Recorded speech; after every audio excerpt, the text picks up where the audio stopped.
is here. All right, now we're recording. We'll go ahead and get things kicked off for this February 2nd DFC Steering Committee meeting. I'll go ahead and take a quick roll.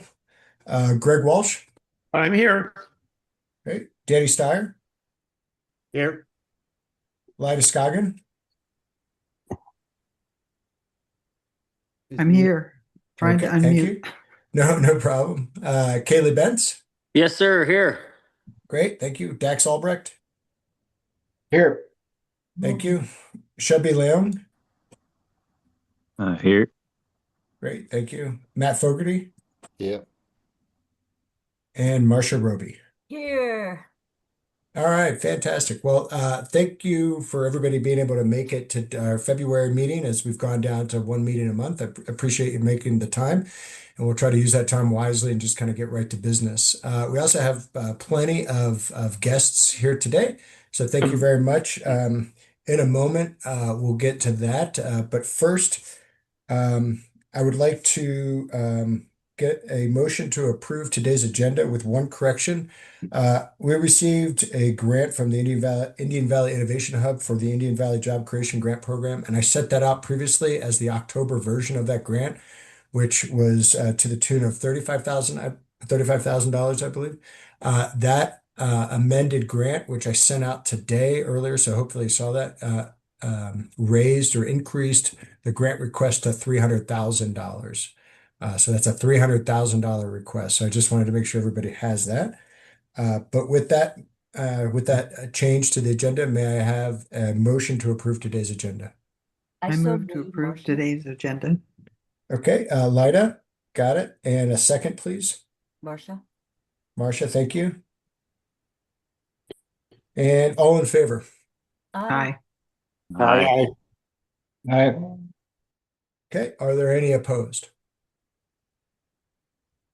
Hearing none. All right, thank you for that. And in January, we didn't have a quorum, so we were unable to approve the December 1st meeting minutes. So that's why I put that on here again for February. But may I please have a motion to approve the December 1st, 2025 meeting minutes, please? I'll move. Thank you, Greg. I'll second that, Shelby. Thank you, Shelby. And all in favor? Aye. Aye. Aye. Okay, are there any opposed to that? Hearing none. Thank you. Okay, so moving right along, public input. It's been a minute since we've had this much public at our meetings. Does anybody have anything they'd like to provide or comment on? All right. Well, thank you all for being here nonetheless. And this always kind of makes things that much more interesting and exciting to have deliberation and comment and throughput on some of the things that we're discussing. But we'll go ahead and move right along to the treasurer's report. Danny Steyer, do you want to talk to that, please? Yes, I don't know. Can you pop that narrative up if you have it, Patrick, there on your site? I sure will. Yeah. Give me one Yeah. moment. Got it. I guess the big thing I could kind of comment on, you can see in that narrative when it brings it up, is the current balance is $895,874.82 is what the current balance is. However, we do have commitments in that, which will drop that down to $591,254.82. And being well aware of the grants that we have proposed and the things that we will look at today, we have $887,000 of requests, if you will, grant requests, which we are down, we are shy of $297,000 and $754. Anyway, close to that $300,000 deficit, which if we look at, that could be made up possibly through that Greenville Rancheria dollars we have sitting out there committed, that it's unavailable because it's committed. So I just want to kind of paint that right in, make sure everybody's aware of that before we go into too much deliberation on things. We need to be aware of that. We don't have dollars at this point to meet all the grant requests. So, and I think that's probably a good enough summary for everybody as we start to get going here. Yeah, thanks for that, Danny. Yeah, I mean, so what you just described in essence is the prioritization of certain grant requests as we have them, and then just being able to listen to them based off of what the ask is and what the connection is overall to the sort of functional area that it's being requested for, and then what's feasible. I will say that with regard to the Greenville Rancheria, I just got an update last week from them. So they have received at least 5 bids for their build. So they do intend to build this year. And I believe their bid window is still open throughout most of this month of February. If I'm not mistaken, they pushed that out like the last week of January. And I think when I spoke to Grace Bush about this back in November, they were going to have like a 30-day window to solicit bids and then make a decision at the end of that 30-day window. So just by that rough clock, that would put it maybe around the second week, beginning of the third week of February, where they make a decision. With that decision, then we will know better really what their overall build budget is. If you recall, back in the fall of 2023, they were estimating somewhere in around $11.5 to $12 million. And that's why they requested the 1.2 collectively from North Valley Community Foundation and the DFC. Right now, that still stands as a $300 grant that the DFC earmarked for the rancheria, and then $900,000 total in a loan, $600,000 coming from North Valley Community Foundation and $300,000 from the DFC. Now, with that information, we'll understand a better budget and what their overall cost will be, the rancheria. They have alluded to the fact that they are still pending receiving money from FEMA. I don't know what that dollar amount is and if that's going to ever come to fruition. But then the real big ticket item is that they have a PG&E settlement outstanding out there somewhere still. And to my knowledge, they've not received any information on that yet. So I said this like a year ago that, gosh, give it a few more months and we'll know.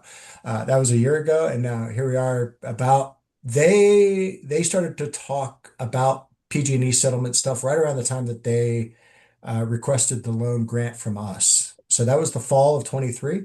It's been about 2.5 years from them. So the clock is ticking. I just got to think at some point they're going to know. Now, if they come back, if PG&E comes back with a settlement and says like, here's a windfall of money, the rancheria has said that if they don't think they need our loan, they're not going to take our loan. Meaning, let's say they receive a settlement of tens of millions of dollars, which far exceed the price of their rebuild. So not only can they rebuild the rancheria, but then they got a little left over in the bank. They're not going to take our grant or the loan. However, if that settlement comes out and it's like right kind of matching with what their overall rebuild cost is, then we can anticipate them needing to take advantage of that loan. And then that money that they will eventually pay back will eventually come back to the community. But just when that will be is uncertain at this time. So I just wanted to kind of set that scene a little bit for everybody and catch everybody back up on that because it's been basically the same information as it has been for months, but just to refresh. Greg, I saw you had your hand up, and then I've got a hand up from Kim. You basically answered that. I was wondering, when are we going to finally know about the loan? Yeah, and yeah. The answer, February looks like. Yeah, and gosh, I mean, like, could we get a phone call tomorrow and they said, "Hey, we got our PG&E settlement and we don't need the money," or we definitely do? Absolutely, that could happen. But Yeah, anytime between now and another year, I don't know. yeah, so it's been a Kim, while.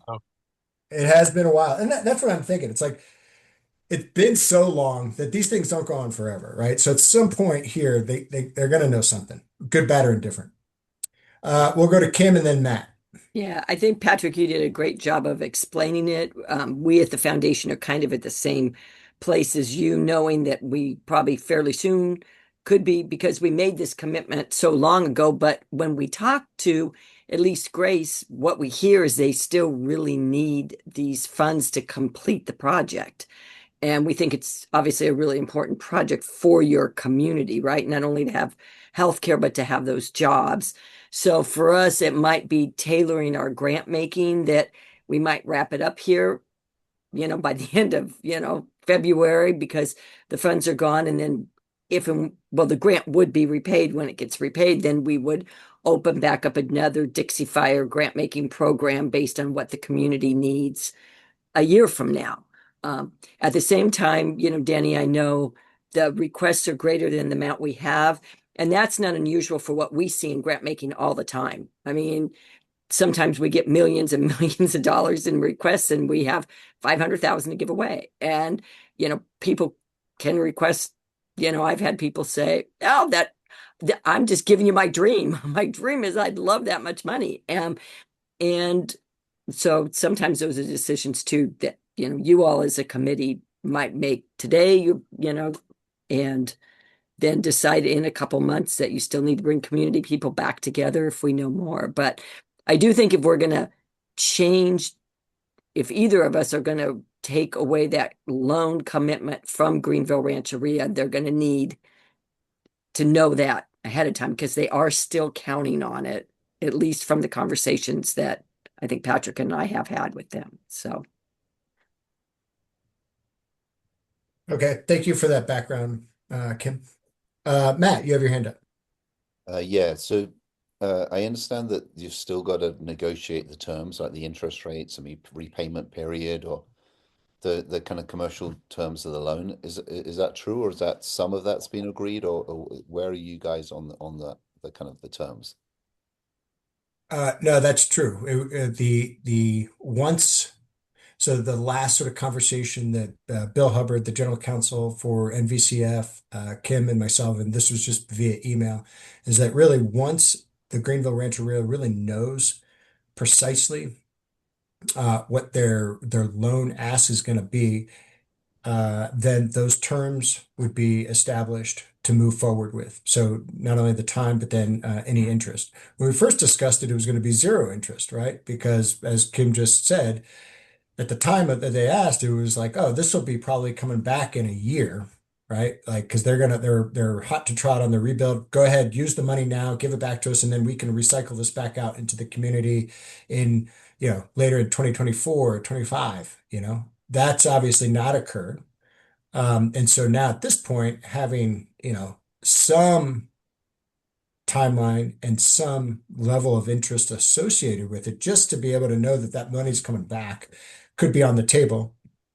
But I know, the last time I had a face-to-face conversation about this in November, the Greenville Rancher at that time, they might want to know what the up and running new building and services that they're providing is generating revenue. So they understand what they're able to repay and over what time span, right? So there might be a need to understand what those financials are. Does that answer your question, Matt? It does, yeah. I mean, it's in an unusual kind of negotiation because you want to do the deal with the Rancheria, and of course they want the best terms. So I mean, Yeah. it's just the whole way about that it's come about is kind of weird. So anyway, Yeah. And hindsight being 2020, maybe this would have gone differently had we known yeah, all these, but no, as all of these things, and I'll speak widely because it's not just this, right? There's a lot of things across different functional areas of iterating, right? Of learning this process, time and time again, of learning something new mhm, and uncovering a new way of doing business, or of finding out that maybe this isn't the right, way it goes, or there are certain prohibitions on things because of state and federal regulation, whatever, right? sure, But all value added, and I don't say this tongue in cheek, but for the next disaster, right? I mean, now you know. And so some of this discovery learning has been helpful in that regard, but it causes constant pivot to the next thing as certain doors close over on this side. Now we got to open these doors on that side, Um, So, okay, I know, let's see, Clint, I know your time. You said you had limited time because you have to get onto something else. We did have you on the agenda here. Um, so if you would like, so team, let me just give a quick background and then Clint, I'll turn it over to you. What I had emailed out on the agenda was the original grant request that Indian Valley Innovation Hub had requested back in October. And that was to develop a pot of money that could then be utilized by businesses in the Indian Valley area to include Greenville, Crescent Mills, Taylorsville, but also Canyon Dam to then utilize for employment wages and staffing. And at that time, and what I set out and sent out with the agenda last week was a contribution of $35,000 that was going to go in with other partners. Clint amended the grant last week, so no problem, but adjusted the request amount significantly from 35, I believe it was originally, to $300,000 now. So that's the change. I talked a little bit about that when we approved the agenda. However, Clint can talk to the specifics about how that money is planned on being utilized and what the effect is, the desired effect is overall for it. And for the steering committee, I sent that updated grant request out probably around Kim and I were talking about it because she caught it first. So we were talking around 11:30, so it should be in your email queue somewhere around 11:30 a.m. this morning. All right, and with that, Clint, I'll turn it over to you to talk specifics.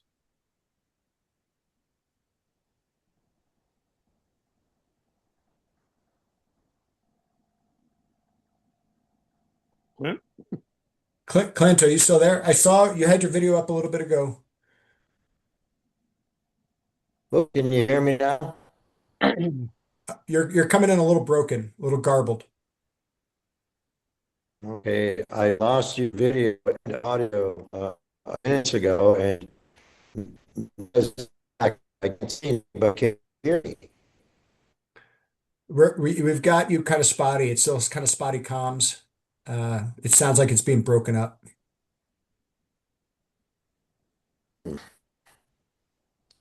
Same. Gotcha. I don't know if you can.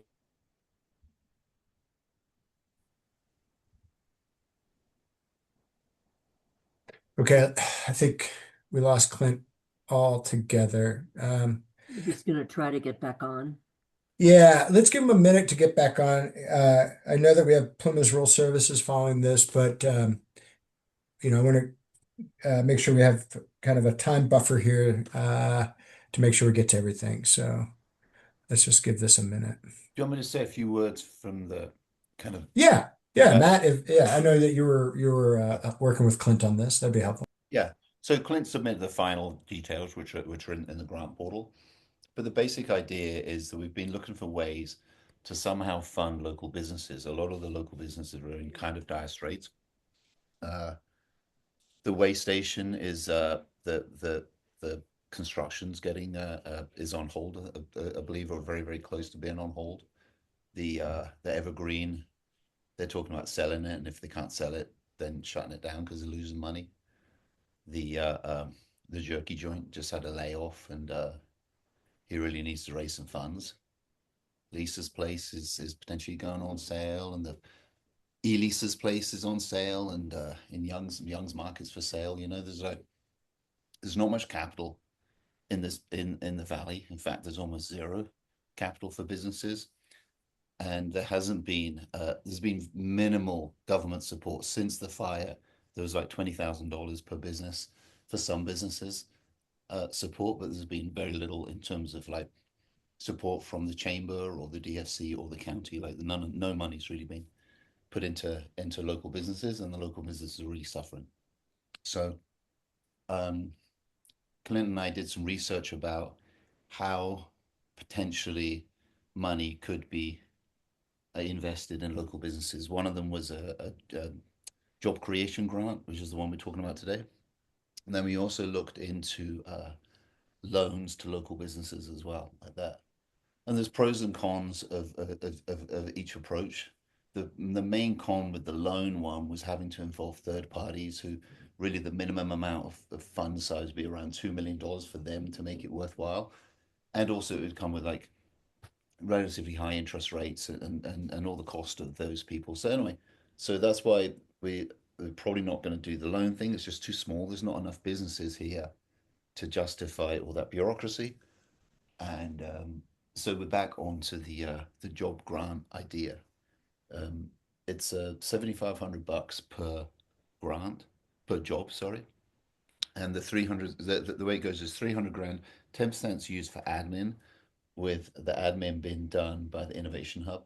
That leaves 270 divided by $7,500 is a load of jobs. So that's the idea in terms of supporting those jobs. Clint, are you back on yet? Oh, Yes, I is. am. Yeah. So Clint, much you want for to fill in any more details here? Welcome back to yeah, Cyberland. so much for a fiber optics cable. I apologize for all of a sudden my internet dropping off. Good afternoon, everybody. Great to see some familiar faces. Patrick, I'm sorry I got this application to you late Friday afternoon, so you didn't have time to send it out, but anyway, thank you for doing that. This grant request is a 2-year program. It's to help existing and new businesses hire new employees to contribute to the region's economic recovery in the burn scar areas of the 2021 Dixie Fire. It's been about 4.5 years, since the fire, and we need investments to make the area grow, recover, and particularly help businesses that were lost, along with the loss of employees and things like that. Without business and job incentives, recovery is going to take, a long time. This grant request is a great complement to the current Dixie Fire for-profit economic grant. That grant, which is limited to 20,000, helps businesses buy equipment, office supplies, office furniture, you name it, computer programs, things like this here. But this is really helps a lot for people to hire people and get started, especially, when new businesses start, your startup costs are high, your income is low yet because you haven't established yourself, so it's very, very crucial to help business get started. As I think Matt probably mentioned, it's a $300,000 request with a 10% admin fee. And I personally, don't care who gets the admin fee out of this, whether it's someone like the Elmer Foundation or if it is the Innovation Hub. I just think that if someone's got to administer this, there's going to be like a 10% admin fee, leaving a balance of $270,000 over 2 years at $7,500 an employee. That amounts to about 36 employees total. So my guess is that maybe we'd have 24 employees after one full year, which would be about $180,000. And then the second year we would have hopefully the next 12 employees come on, which would be another 90,000, which ends up being a total of $270,000. And one of the things that I wanted to add is that, the DFC could set aside like the second year until like, let's say the first year comes to fruition, if it really works. If that many businesses apply and hire that many employees, then you could go on to your second year. If it doesn't, then you could take a wait and see and make an adjustment for there, So that's kind of the guts of it.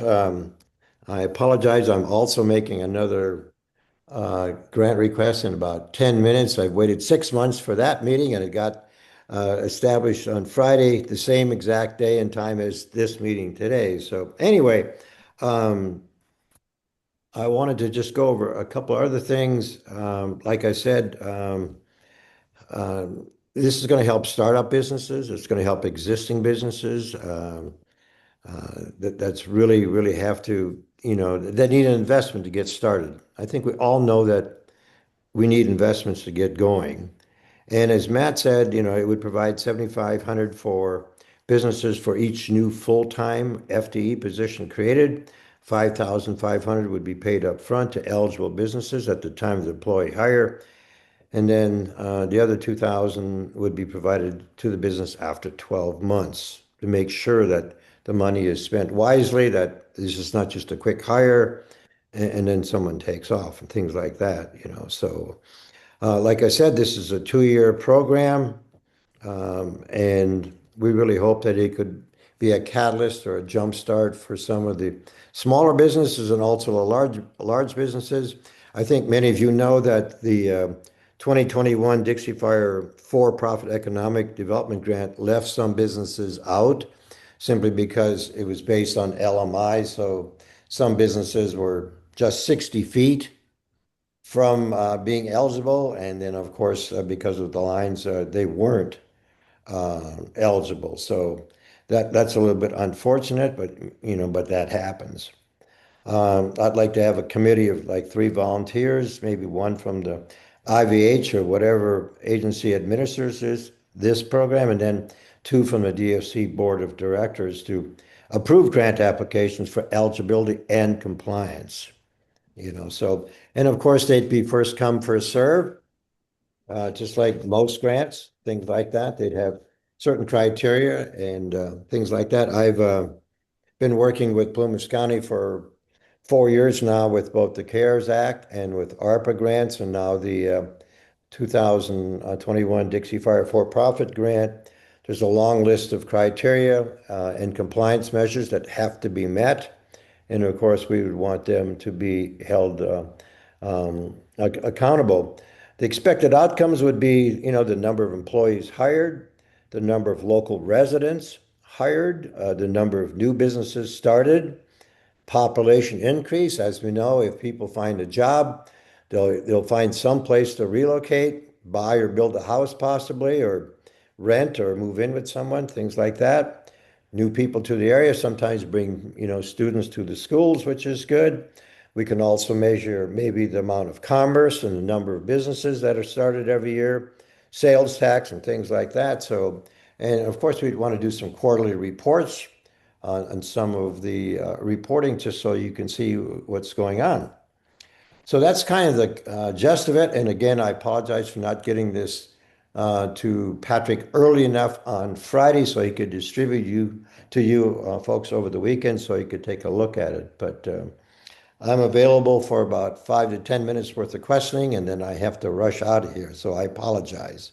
Yeah, no problem, Clint. Go I ahead. just want to, just so I'm clear, let me just give you kind of a scenario of, just so I want to make sure I'm clear on how this is going to work. So like if I'm a business owner, I get $7,500 for employment, right? And you're saying it's for FTE, so full-time employment. Is that correct? Correct. So we're talking 40 hours a week? Yes. Okay. So then if I take 7,500 and I guys. divide, It's one second, probably- Matt. Sorry. So if I take $7,500 and I divide that by $20 an hour, like of what might be reasonable for some of our part-time or for positions around here, I get 375 hours. And then I divide that by a 40-hour work week. That gives me about just over 9 weeks of employment. Do I have this right? Yes, you do.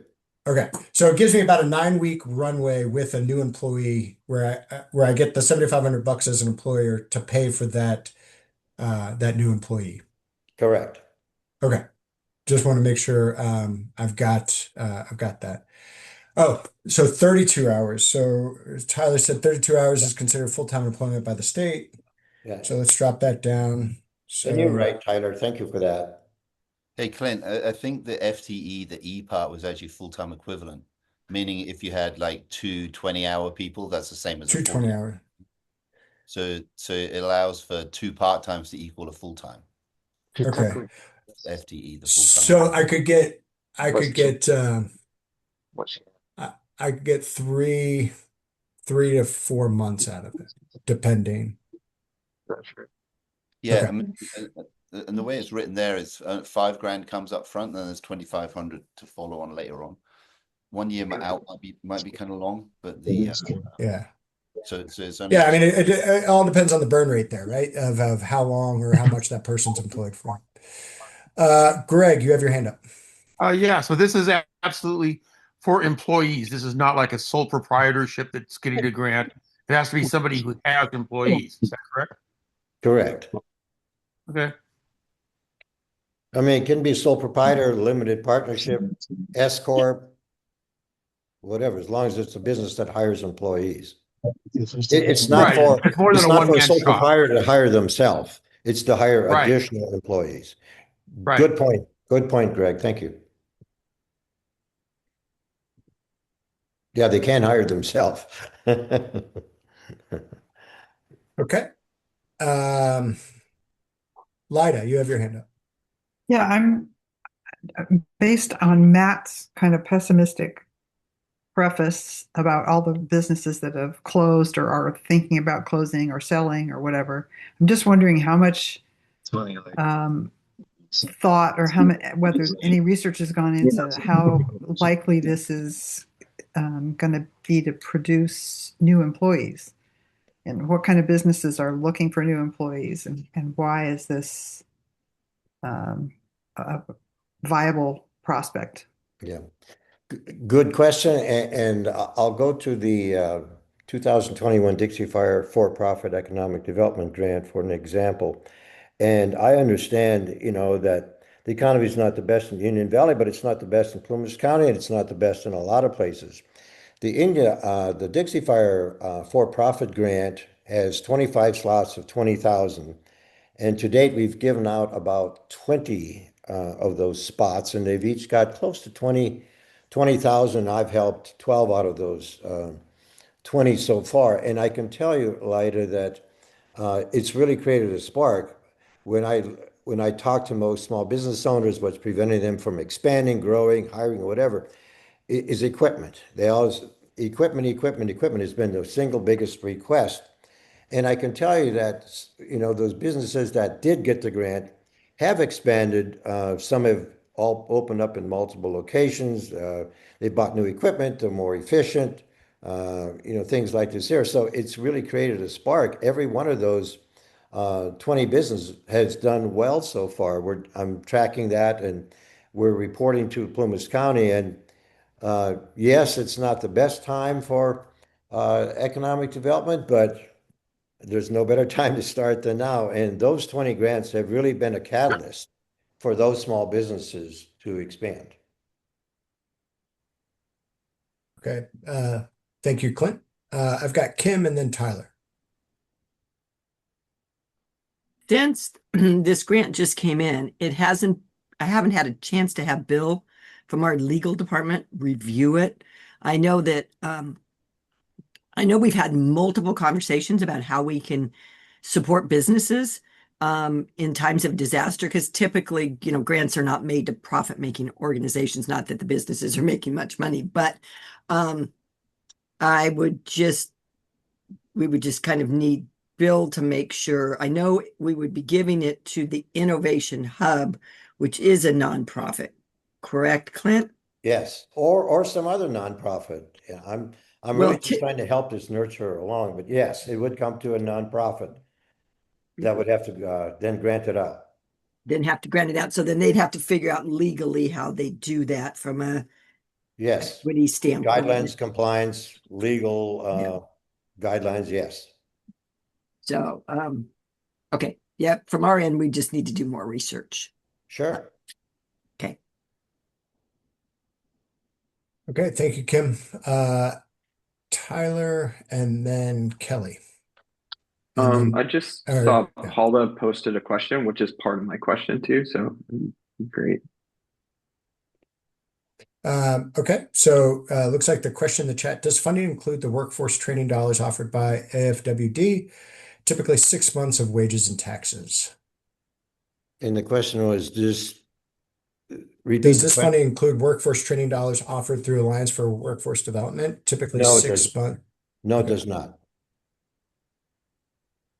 All right. And Tyler, was there anything else to your question? Yeah, it was kind of a question comment. So really appreciate attention on businesses. They are, facing really challenges, especially not over the next year, but projectively looking at other communities at least the next 5 years. Statistically, like that impact runs into about year 7, 10 for sure before full stabilization. So within that, the kind of comment is looking at other communities. One of the best practices is actually to hire a grant writer that is focused on the business itself and can sustain, like taking every dollar and multiplying it by $10 kind of thing into the community versus just individual grants that go out and can't really be multiplied. So that's kind of a comment. The question is have you looked at other alternatives that are like about multipliers of every dollar, not just in the community itself, but how do we draw money into the community besides trying to sustain the businesses that are really suffering right now?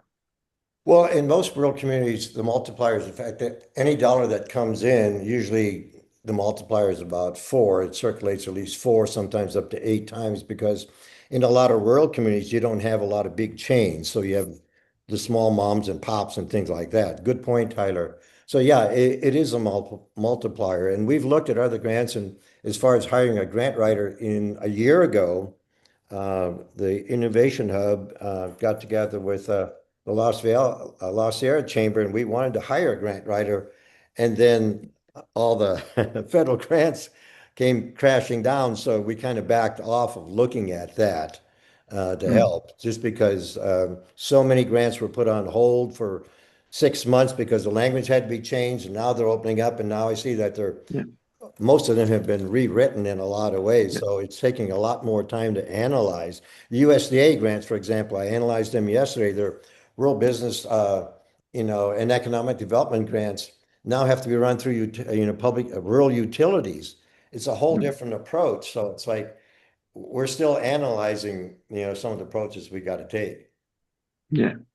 It seems like so talking to the communities, rural communities that have been able to start to increase economic development, that kind of grant writing position that's always seeking additional capital, not from customers or consumers, but are kind of like amplifying dollars for the businesses for either workforce development, capital improvements, those kind of things, especially those that are even climate based or energy production, things like that. There was quite a bit of funding out there. So I would encourage that kind of approach of how can every dollar that the grant is being spent on magnify to at least build 10x on that.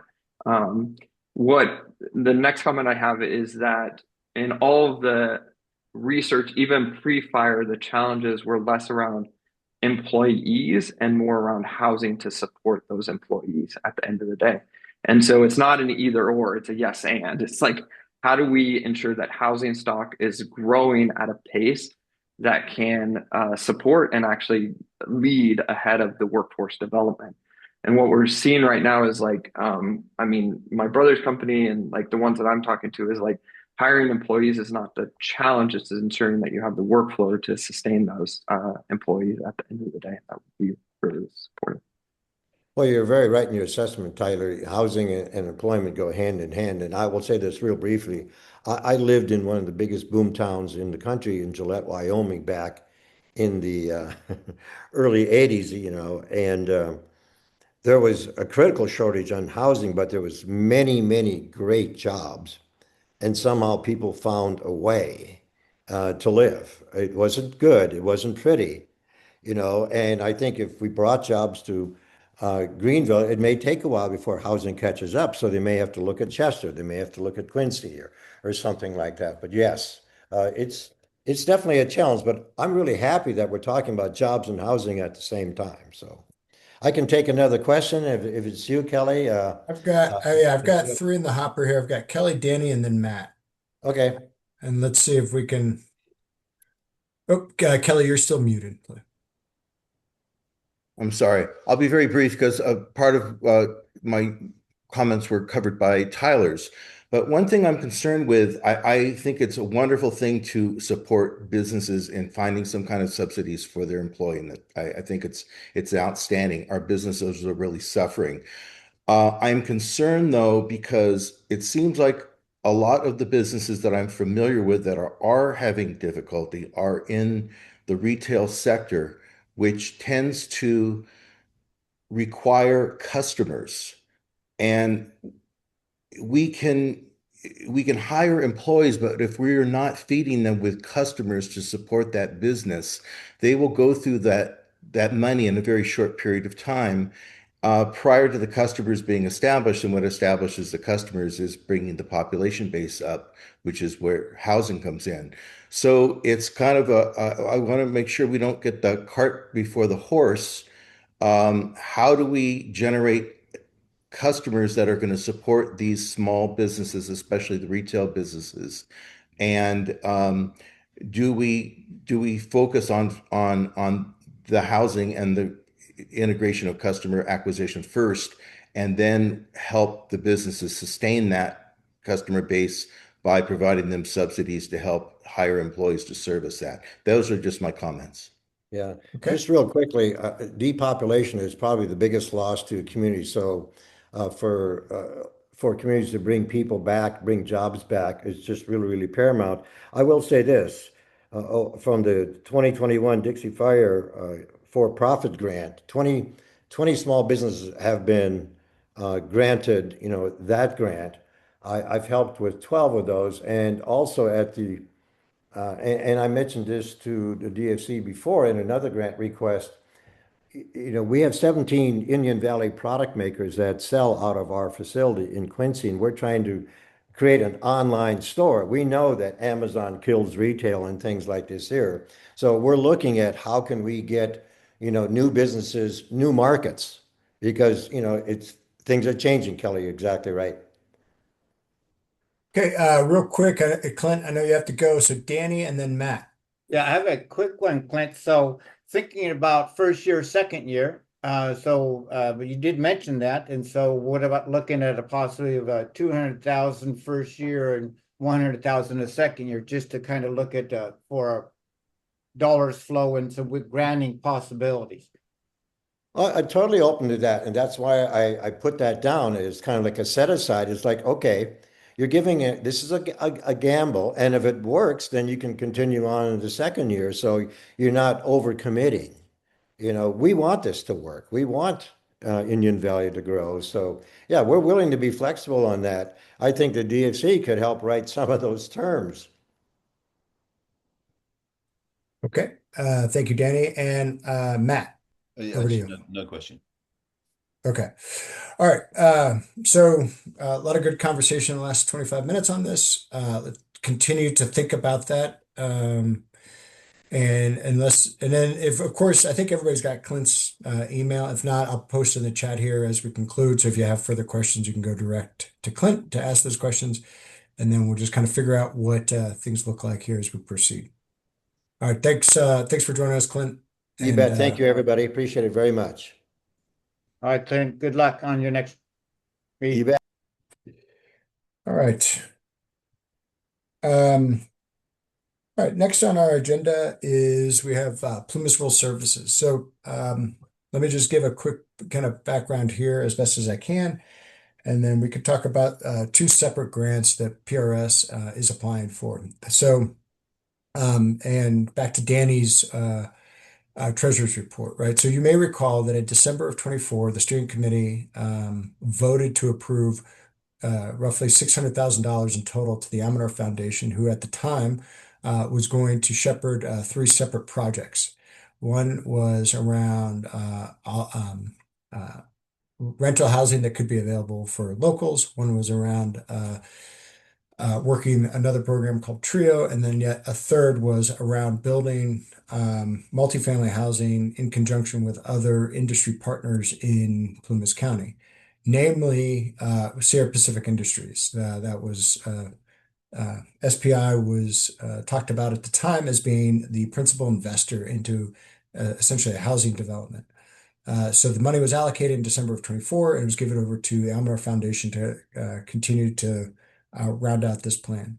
As the course of 2025 proceeded, it became clear that that was not going to happen, and that SPI, it sounded like they liked the idea. However, they had other plans for things in Quincy and workforce housing that's closer to the mill, and a variety of other things. And then coming into the summer of 25, it also became clear that the single family reconstruction component of the Recover California Community Development Block Grant disaster recovery funding, that was going to basically stall out where it was. So roughly $20 million had been applied for that.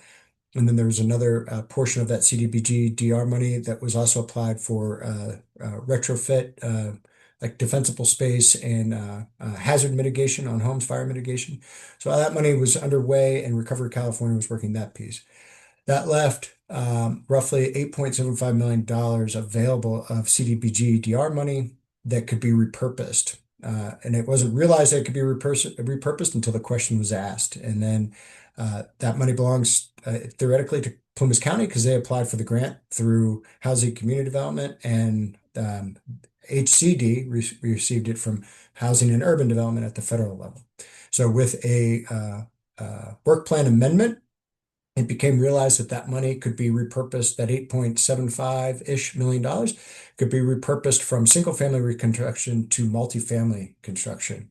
And that's where some of the individuals that are on the call today started working with Plumas County, Plumas Rural Services. We have their executive director, Paula Johnston, on with us today, as well as Sarah Richards, their grant writer. And then we have Kelly Konzelman and Hector Viscara from RRA Builders. You all may remember Kelly and Hector from their work with Welcome Home Greenville and the home on Hot Springs Road, to name a few. But Kelly and Hector, they first joined us at a steering committee, or correction, at a DFC meeting in January of 2024. So I'd been in the seat for a few months, and we reached out to them because of the program that we'd heard about that they had started post Campfire in Paradise with home building success that they had had there. And then through back to that iterative process of kind of seeing what works and what doesn't, this plan has been developed between Plumas Rural Services, Plumas County, and RA Builders. So that's just kind of a quick, if some of this sounds familiar, that's why, because it's been out there for quite some time.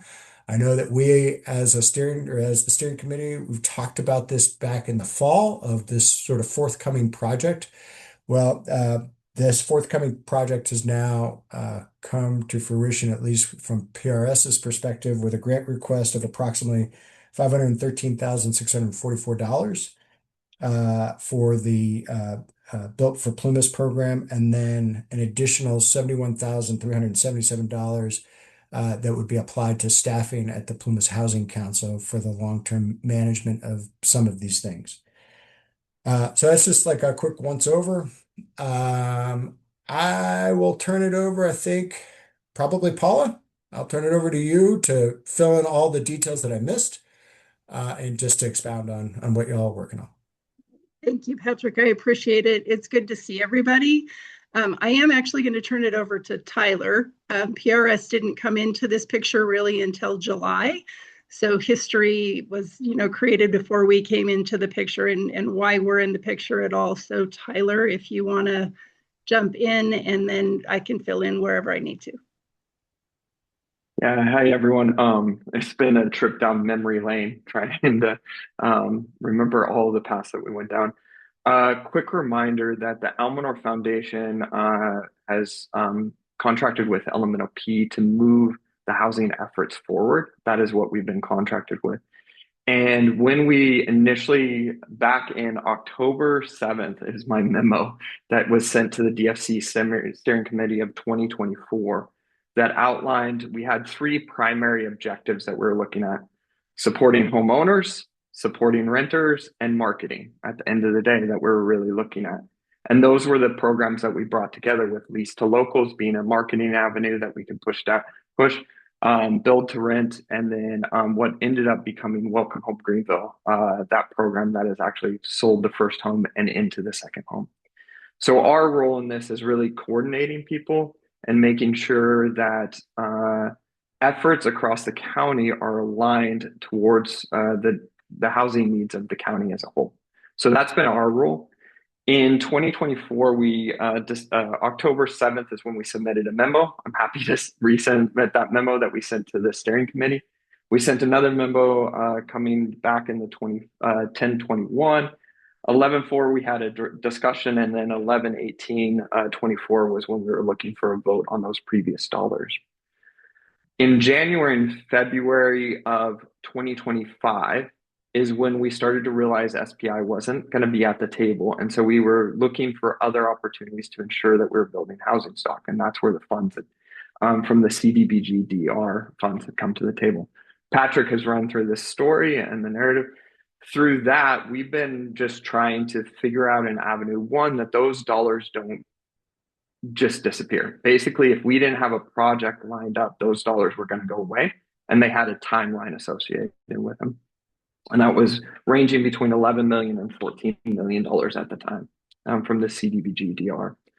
Through the summer and spring, we've identified a project and had PRS. We vetted 4 potential champions of that project, and PRS, to our and to the county's benefit, has been willing to step forward into this project. And that is not inconsequential in a space where many of our nonprofits and our social services are lacking capacity. PRS has continued to step forward in meeting the needs of the community. So step forward and decided to champion the project. And then through that, the work plan amendment and defining the funds that are necessary.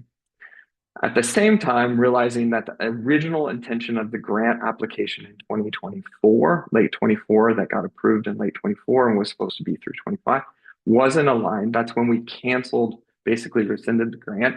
The monies went back to the North Valley Community Foundation, but the intent of what we've been working for has stayed consistent through the whole year plus since we started this work, and since 2022 when we initially started the housing effort. With that, there's been incredible progress that I want to talk about really quickly, and the primary one is the Housing Council that has been developed.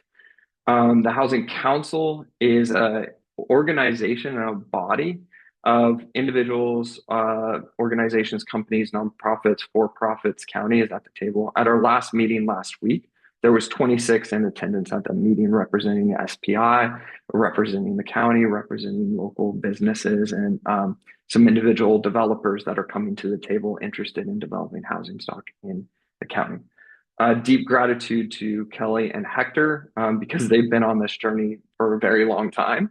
And as the first conversation right at the beginning was 1 step forward, 2 steps sideways, turn around a little bit. This is not a linear process. So they've been on that journey for the past year.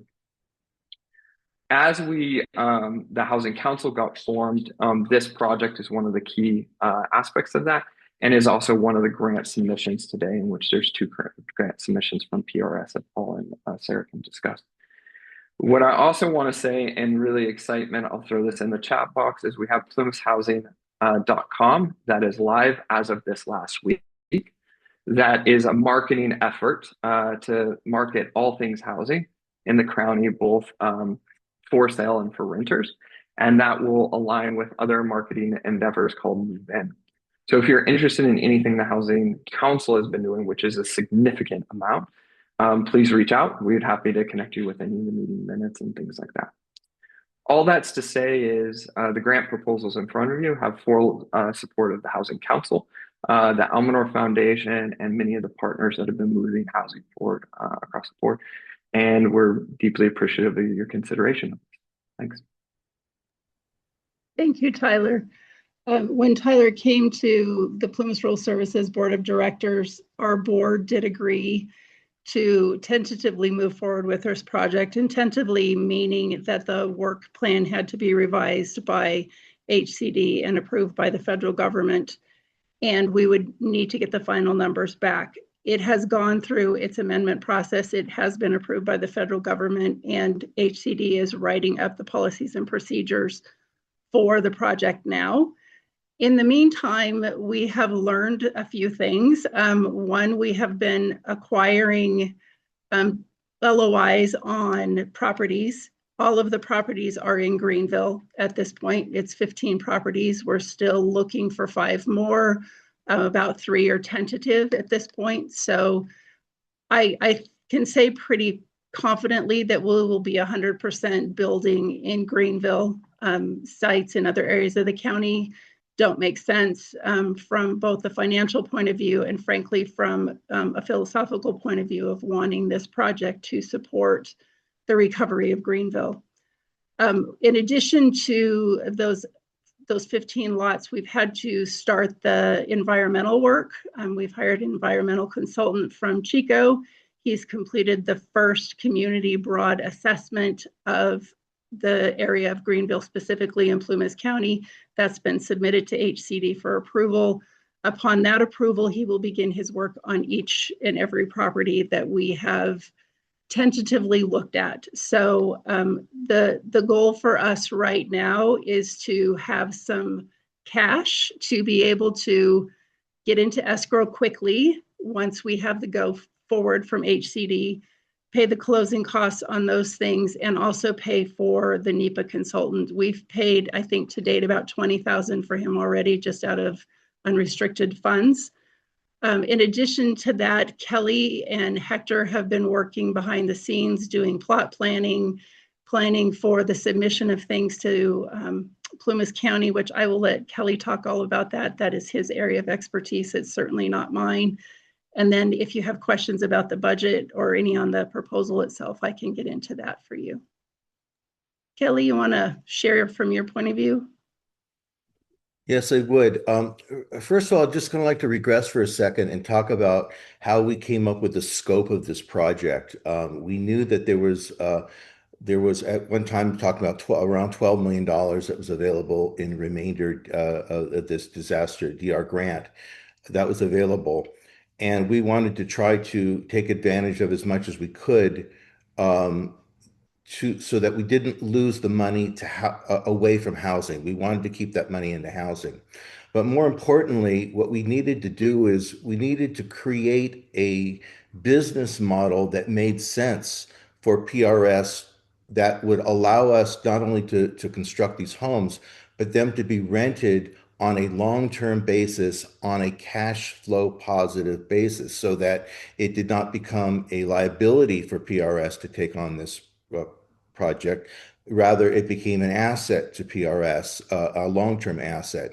And this is very, very complicated and very difficult to do because we are looking at income restricted rent caps, approximately $1,500 a month. So we're not talking market rate rentals here. So in order for us to create a cash flow positive business model, we really are highly dependent upon raising as much money as possible in the form of grants and not in the form of loans, because we don't generate enough income on a monthly or annual basis to offset our costs if we are borrowing a lot of money to do this. And so we came up with a project that allowed us to build 19 basically duplexes. We're calling them a duplex that would provide 38 dwelling units. And it would allow this project to be cash flow positive for PRS on a go-forward basis. We've talked about, well, could we simplify it? Could we scale down the project? Would that help? The reality is this: we found a sweet spot where the revenue and the administrative costs are basically equal. If we build less houses and we drop the budget down, the problem is it doesn't generate enough income to cover the administrative and the maintenance costs. And so we've found a balance at about 19 properties that tends to be a cash flow positive basis. And then as the units mature over time, the rental rate will slowly increase as we're allowed to by law, but that will allow this to actually become a revenue source for PRS, in addition to the other things that they do. So we've really brainstormed trying to create a development model that was realistic, that worked within the budget, that was cash flow positive, that accomplished the needs of the community, that produced 38 two-bedroom, two-bathroom dwelling units, very high quality, by the way, And we're able to keep all of that money and all of those resources and all of that population within Indian Valley, especially within Greenville, in the burn scar, which was really our intention all along, to make sure that the DR funds really went to helping people and helping communities within the burn scar. And I think we've accomplished that. We are turning in this week our master plan to the Plumas Building Department and the Planning Department. And that master plan, we're hoping to get approved within the next 6-8 weeks. And once that master plan is set, all we need to do is create a site plan for each house that we're going to build going forward. So it's a very simple process with the county. We have the full cooperation and blessing of the Planning Department. Our champion Tracy Ferguson, thank you. Our champion Tracy Ferguson has really been active in this. She loves the program. We have the support of all the supervisors in the county. They're on board with this program. We think it's an outstanding program that's really going to bring up to 140 new family members into this community within the next year and a half. And that is what is going to drive economic development in Indian Valley. It is bringing more people there, people who are living there, who are working there, who are shopping there, who are doing business in Indian Valley. But in order to do that, we need to finish, we need to solve this dilemma of we need some more money, and that money needs to come in the form of grant, because if we have to borrow it, it doesn't cash flow out, and that is really our primary concern right at this point. Kelly, can you share the timeline real quick? Yes, the timeline is this. We have until the end of 2027 to complete all the construction. That's where the funds have to be spent, and that's because that's when the grant funding numbers expire. So we have a window here. We expected to be able to start construction in April with our first unit, but we've been delayed by the NEPA, or the environmental impact studies that have to be accomplished. And it's very complicated on this particular project, because instead of just having one building site where we're going to put 38 homes and the environmental impact report has to be done at one time, we have to do a separate environmental impact report on 19 different properties and pay the cost of that. And so it was very onerous. And that has kind of slowed the process down. But we're about halfway through that process right now. We've identified 15, 16 house lot parcels that we have letters of intent on. We cannot form a binding agreement with any property owner right now until the NEPA work is completed. So everyone is just kind of waiting. But the good news is, once we get the NEPA report completed, we intend to start construction, and we are going to start building one house every 2 weeks. We will start, and that will go until we run out of weather. We by the time we hit December of this year, we're going to kind of be shut down, or at least significantly slowed down. But we intend to have as many of the lots prepared as possible, so that as soon as the weather breaks, we are able to get right back going again. And our timeline is approximately 12 to 14 weeks to complete each house. So we're looking to do 8 to 10 the first year and 8 to 10 the second year, and we're gonna knock this out. Anyone who's seen our work, the Welcome Home Greenville projects, we completed that house in 6 weeks, and we have one right now in Quincy. We will have that done in 2 weeks. That will be a 7-week project. We have a new one starting on Bush Street for Welcome Home Greenville, and that project will go be done in 60 days. So we do what we say. We can turn these things around, but we really need some assistance from the committee here to help offset our deficiencies and help get this project funded. I think one thing I'd like to just end with before we jump to questions, Paula, if you don't mind, is I think oftentimes we get stuck in like, what is the business model and how many houses and where is that at and like things like that, which is, it makes sense. But I also want to put context of who does this serve, because ultimately that's the most important thing, is who are the community members that we're serving in it. So it's below 70% AMI, area median income, is the restriction on that. We're asking to maybe go up to 80%, but that would be over time. To put that in context for Plymouth County, between the housing side of 1 to 4 people, that's between $25 an hour and up to $35 an hour as the top cap. Most of the employees are making below that.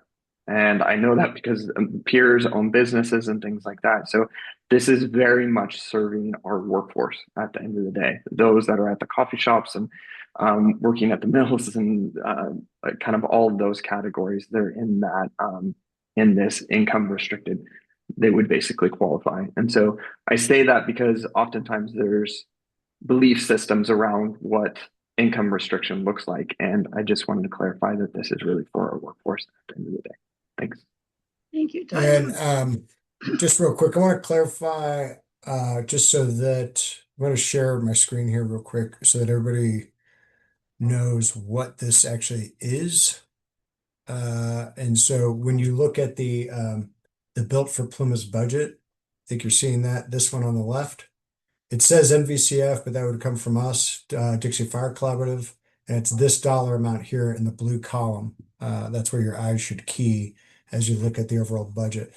If it's in the grant packet as 15% indirect cost, this has been lowered to 10%. So take note of that. And under indirect, it says 15% over on the far left, but it's the center column there. I should key that is that. So just want to make sure that was clear. Although that's going towards the loan. Anyway, we talked about that, Kim and I, last week. And so I just want to make sure that everybody's tracking on where that is. Real quick, I'll stop sharing. I've got Kim, you had your hand up, and then I've got Danny. So Kim and Danny, please. Yeah, I just want to talk about process for you all, because had this project stayed with the Almanor Foundation, probably what you would be reading right now is just a revised scope of grant.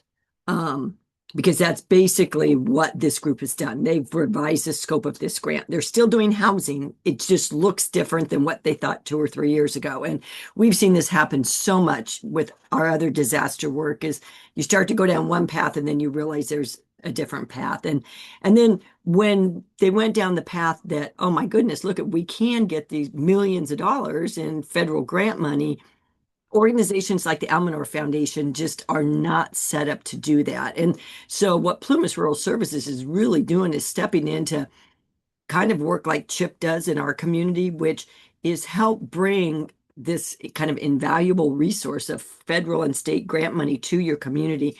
But somebody has to manage it on a long-term basis. And so much of our rebuilding has happened because organizations like CHIP and PRS are willing to kind of be in it, not just for a year or 2 years, but kind of for the long haul. They're going to be managing these units forever, right? But it's really important to your community. So I think, I just want, it's not like this is a new proposal. This is just, I asked them personally to resubmit as Plymouth Rural Services, because it was being moved out of the Almanor Foundation. That's why you saw the money flow back into your account.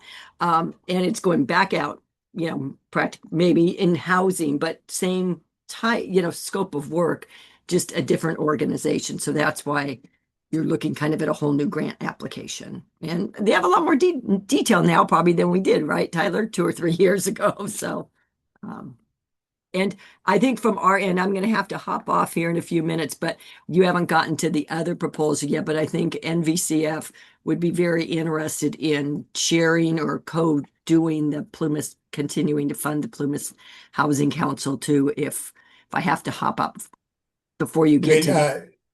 Potentially splitting that with us. Is that what Yeah. you're saying, Kim? Yeah. Okay. Yeah. So, Okay. okay. Thanks. Okay. Thanks, Kim. Danny. So we'll just kind of real quick back quick to Kim there. So is that splitting both of the grants or just splitting the second grant? Just splitting the second grant. We don't have the fund. We have 660,000 left in our DFC fund. We want to spend all of it up in your community in the burn scar. Right now, we can't spend 600,000 till we know what's happening with Greenville Rancheria. We can spend 60,000. So some of these other projects, down the road, we'll be back looking at y'all saying, what should we do next? But for now, we've got about 60,000 to spend. All right, great. Thanks for the clarification. I appreciate that. Yeah. Go ahead, Danny, and then Paula. So I have a concern, and my concern is the speed. So my question is, are these stick built, or this is all going to be prefabs? This is a new product that is now coming to the market in California. There's not been one of these installed yet. We are going to be the first ones. It is a manufactured home duplex. As a matter of fact, if you'd like, I don't know if anyone's seen this, but I'd be more than happy to show you a photo of what the project looks like. Hold on just one second.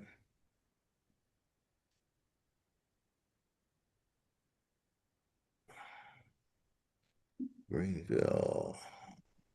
Well, Kelly's pulling that out. Stick built, we tried to pencil, it just doesn't pencil out. We looked at SIPS panels manufacturing, that doesn't pencil out as well. All of these require prevailing wage on site, too, Danny. Yeah, I'm just not really excited about prefabs. I call it manufactured, whatever. I'm just bringing that up. That is a concern for look and feel of Greenville. So yeah, understand that. The way I say it is either these are our houses or no houses. It's kind of how it is, just financially, basically. So it's kind of, I hear you at the end of the day. Let me talk on that for just a second. This is a picture of what we're proposing to do. The only difference is that some of the houses will have decks along the front. They will have full backyards, fencing around all sides, including landscaping and private driveways. There will be also private storage on each for each secured storage for each unit. The reason why we like this product is because it is made by a company called Genesis Homes, which is the top tier Cadillac level of manufactured home manufacturers. They're manufactured here in California. These are they are framed very similar to a stick framed home, 2x6 wall construction. 14 inches of insulation in the ceiling, 12 inches of insulation in the floor, 6 inches in the walls. All the walls are WUI compliant. All the siding is cementuous. All the windows are double insulated tempered glass, Class A roof. These are well built units. We're also specing them as far as the construction so that they will be the most resistant to rental use. So overbuilt cabinets, granite countertops, durability, resilient, very, very durable. We're really stressing the durability of these, but we're able to reduce the cost per door by almost $200 a door by using a manufactured product. And one of the reasons why is not just because it's less expensive to build, but because it's built off site, we don't have the prevailing wage issues, which add another 26% to the budget if we were to build these stick framed on site. So we think that we've created something that will work very well for the community. It's an attractive home. It's something you would not be afraid or to live next to. It will be well developed, well finished, and I think it will be an exemplary property and a way to beautify Greenville in a really nice way. So that's kind of what we're proposing, and just want to let you know what it looks like and how it's going to be built. Yeah. So the question, so I'm just looking here, lot size, what's it going to be, 60 by 60, 120, and still have a backyard and garage or what? So we have 4 different layouts depending upon the actual lot sizes that are available. As you know, there are many lots in Greenville that are very, very small that will not allow this to be built. We can build this on a minimum lot of 50 by 120. That's pretty small. We prefer a 60-foot wide lot by 120. That gives us front yard and backyard and side yards and storage area. Some of the lots that we're looking at are 100-foot wide, 90-foot, 100-foot wide. They're double-sized lots, in which case we can have them facing the street, and you have a very large rear yard. We want to be careful how we do the yards, because yards require upkeep and maintenance, which drive costs. So we want to be careful that we don't overbuild that way, because we don't want to load up PRS with a bunch of unnecessary maintenance. But we want to make sure that the product is really suitable for the community. It's not overly dense development, but yet it is the density that we can bring in will help bring the cost of the development overall down. And we think that we've created a nice balance here. All right. So one last question, though, kind of on, since you're bringing most of the stuff in, so there's not going to be much required of labor within the area. So, how many people per house might get employed in the Greenville area, Plumas County area, due to the build? Well, this is kind of a difficult question to answer for 2 reasons. We have had people who have come up to us and say, well, look, if you're going to be building 38 houses in Greenville, you're going to be stealing all of our local labor. We're already short of labor to have our new homes done or our remodels. And is this going to create a larger problem for our community? The answer to that is this: we have a group of subcontractors that we've been working with in Paradise for the last 7 years. They are vetted. We know who they are. We intend to use our existing base of subcontractors, but we are also looking to use local labor and local professionals where it is applicable, and where there are service providers who can do the work in a workmanship-like manner. We're currently doing that right now with our Welcome Home Greenville program. Our person does all of our grading, all of our site preparation, our well work, our concrete work. All that is all local Plumas labor. But we do have to use licensed, qualified licensed subcontractors, and the local people will be hiring labor from Plumas County, and those that are not local the work will come from Oroville, Chico, and Paradise. Okay. Awesome. Thanks. Thanks, Danny. I had Paula, and then I think I had a hand from Greg as well. Sure. I just wanted to say a couple of last comments. On the topic of maintenance, we do intend to hire a maintenance program, that's the wrong word, a rental manager who will maintain the landscaping, will do the lawn mowing. So it's not expected that these folks are going to come in with all the lawn equipment and do all of their lawns, that sort of thing. So the intention is this is a well-equipped place for people to move in, washer and dryer, the whole bit. The last thing I want to mention is if you look at the budget, you can see that there is a significant investment on the part of PRS into this project. We are willing to take on a $3 million loan to make this project happen. And the reason behind that and the reason behind my board being willing to do that is our mission is to uplift communities. And this is uplifting communities in a very real and financial way. And we feel like that has been our work for the Dixie Fire work since the initial work started in 2021. We have invested ourselves, our staff, our time into this community. And we want that to be acknowledged. And even in this project, that we are really investing both our time and our financial dollars. Okay, thank you for that, Paul. Greg, did you have a hand up? It looks like it's down now, but did you have a question? Yeah, I mean, so it was just, these are all single-story units, is that correct? Kelly? Yeah, single-story units, 800 square feet on each side. So each apartment is 2-bedroom, 2-bathroom, 800 square feet, and each unit is 1,600 square foot in total. And you said that there was storage, but storage is not a garage. Is that correct?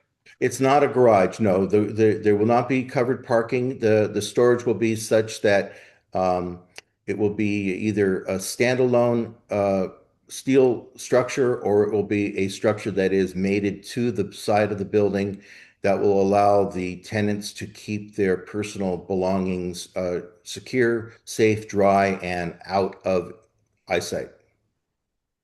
Okay, but no covered parking at all. No covered parking. No, we don't either have it in the budget, and we don't really have the lot sizes needed in order to start putting additional structures on the lot. The lots in Greenville are just too small.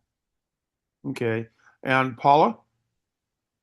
Is there so we have kind of the range, the income range and stuff like that. Is there a like some sort of criteria where these people have to be working, they have to be employed to get in? Or is this So there's a few qualifying components, Greg. One, of course, is the income. So if you're somebody that is on Social Security and you are within the income range, then you certainly would qualify. Priority will be given to those who are Dixie Fire survivors. So in addition to income, if you're a survivor, you're going to be given preferential access to these units. okay? Okay. So if somebody's making $2,000 a month on Social Security, would that put them into one of those units? I would have to do the math on it, Greg, and I honestly couldn't tell you off the top of my head. I'm sorry. All right, I'm just curious. Like if there's a bottom level income, like you have to be making so much, not too much. Right. So the top level right now is 65% of average median wage, which depending on your household size, hold on, let me do that really quick. Tyler, do you have that off the top of your head? I think also the other piece to that is that below, I think it was the 65% range is why we have the low income housing that's provided through the Plumas County Development Commission. So that's where we typically see that those income limits and where that housing is located adjacent to the clinic. Yeah. So the Community Development Commission oversees any of the low income housing, and usually they're serving the low income housing. Right now, they just said how many vacancies they have, and it's mainly because it was 24. 20 something, something like that. Yeah. That's what I remembered at the last housing council. So let's call it 24. It's in the meeting minutes if you really want to know that specific number. But theirs is not because of demand. They have a 100-person plus waiting list on the low income kind of sector. And it's really on their ability to turn those units over, because many of those are have been deaths and which there's no family that can come clean out the buildings and things like that. So they're working on the low income. And we did also approach the Community Development Commission to be the champion of this project, which would be the traditional kind of entity that would hold that. there was two challenges that we discussed very clearly with them. One is capacity to be the champion of this project, and then two is public perception, because this program would not be there directly to serve the low income. It's to serve this kind of middle section, which is our workforce at the end of the day. So while there's not requirements for that of the low income of saying, oh, it has to be above this certain amount, what it is saying is we can move individuals into the program that is best fit for them, whether that's with the CDC or Community Development Commissions, low income, or PRS is built for Plymouth. Okay. All right. Thanks, Greg. Just want to kind of go around the horn real quick. Marcia or Lida, Shelby, Dax, we haven't heard much, and that's fine. You don't need to comment. Just if there's anything questions or comments you have. I'm assuming they would not have solar. No.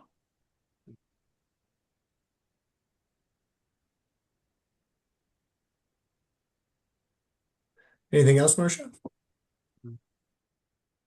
Okay, thank you. Matt, Dax, Shelby.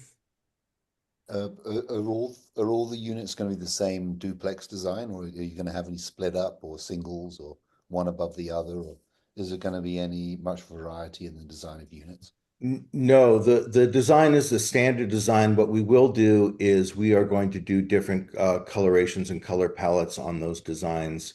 But the idea, in order to meet the budget and to get the cash flow to work, is that we're going to be building the same units over and over again.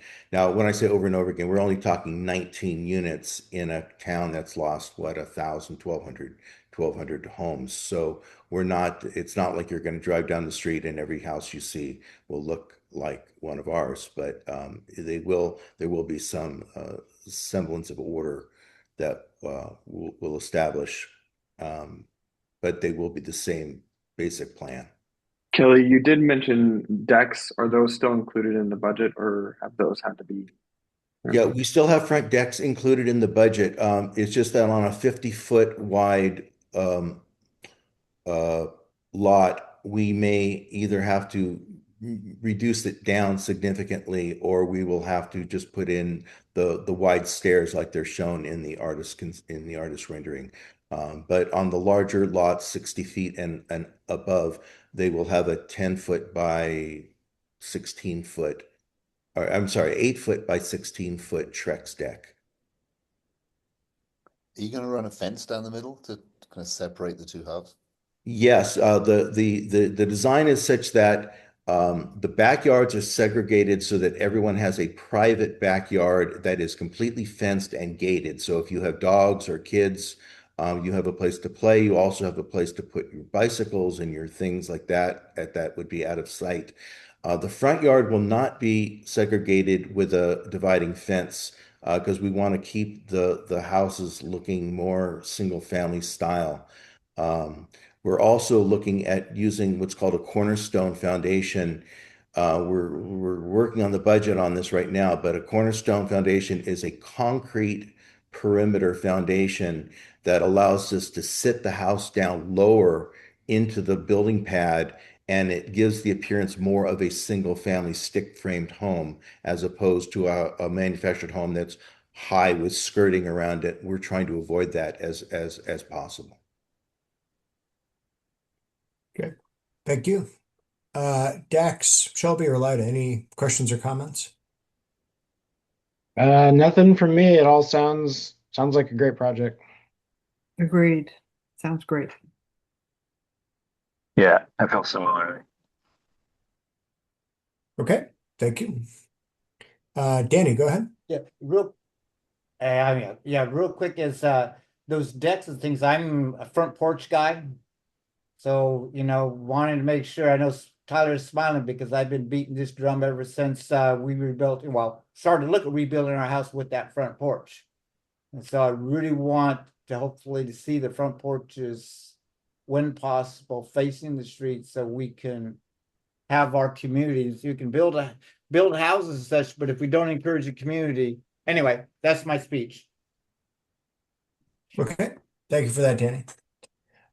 What I wanted to do just with the time that we have available is also get to the second grant that Plymouth Rural Services has provided today or has submitted, and that is it's a $71,377 grant to support a Plymouth Housing Council budget. So it looks like half of that would come from the DFC, and again, as Kim alluded to, they have $60,000 at play at North Valley Community Foundation that they would be able to split this with us. So that would take the overall that would be about $35,688 per organization if this grant request were to be approved. It also looks as if the Amador Foundation, there's a separate request in at the Amador Foundation for something similar. But anyway, over to the PRS team to elaborate on this one. Thank you, Patrick. Tyler gave you a bit of history on the Housing Council, and the goal is for Ben and Tyler to transition away from the Housing Council and PRS to step into the Housing Council and support the efforts moving forward by facilitating the council, keeping the conversation about housing going in the community, potentially bringing in new projects, connecting people, really that person who is championing the housing work in Plumas County. Sarah put together a great budget, which includes marketing, and I think that's an important component to be called out here, is that 40,000 of the total 142,000 is for marketing and website maintenance. So that is the Plumas housing, and I think that's what you shared a minute ago, right, Tyler? That is what Tyler shared, which includes a breadth of information about housing, where to find housing, the Housing Council, and there's more plans for that to be coming forward. I think our goal with this is to just continue the amazing work that Tyler and Ben have been doing, and hopefully keep it rolling forward so that we can keep housing going in this county. And if you have specific questions about it, please feel free to ask. Okay, thank you, Paula. Just for the team there, I am sharing the two budgets side by side for the Built for Plumas and the Plumas Housing Council budget. So you see that right there, $71,377. Just for just to see how that plays out in relation to the much larger ask of the Built for Plumas budget. Kelly, your hand is up. You have a comment?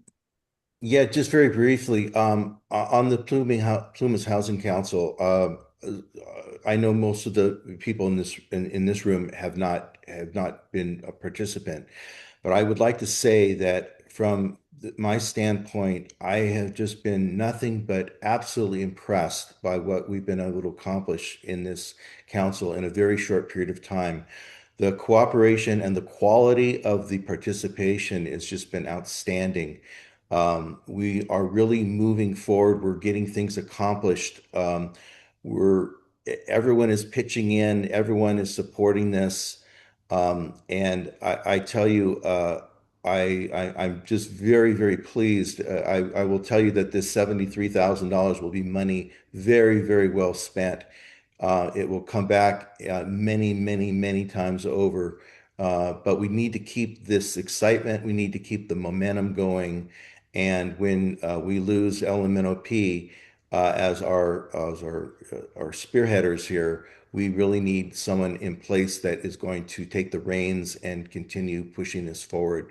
We're making outstanding progress for the community, and I really hope that the Dixie Fire Collaborative can continue to support this.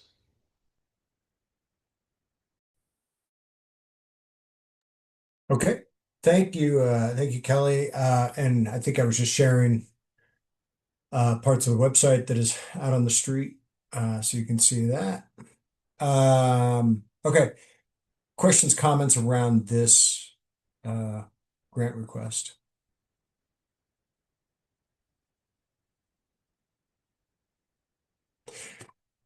Okay. I don't hear any questions or comments. So, Actually, I have one question. yeah, go ahead, Matt. So, I mean, for the bigger grant. If you did half of that amount, is that feasible? Could things start going on? Because there's like county money that's about to be decided where it's going. Um, I'm just wondering if you've got any comments on the size of your grant. You mean for the Housing Council, Matt, or for the Built for Plumas? For the Built for Plymouth one.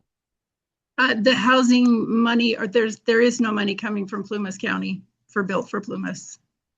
And there's no way that's going to come. No. It's either grants or loans.